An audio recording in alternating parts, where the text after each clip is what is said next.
Si Kuyang ang pinakamasipag at pinakamabait dito sa barangay. Anong barangay to, Kuyang? Kurba, Malapaho.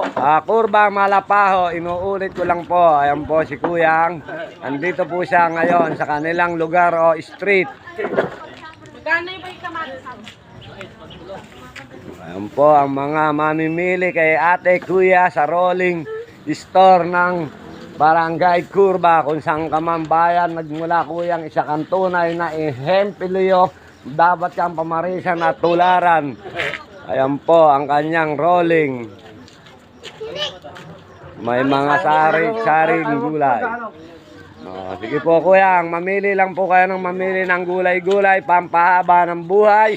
Kung gusto nyo humaba ang buhay, bumili po tayo ng laygo-laygo. At salamat po muli sa inyong lahat, lalong-lalo na sa pinakapipitaganan nating ama ng bayan na si Sir Rick Padilla. Maraming salamat po, Mayor. Sana'y marami pang opportunity ang iyong gawin dito sa ating bayan ng Bungabong. Talaga namang gagawin mo yon para sa iyong nasasakupan na mga kababayan. Salamat po, Mayor, at sa iyong 7 mga konsyales o kagawad ng bayan ng Bungabon.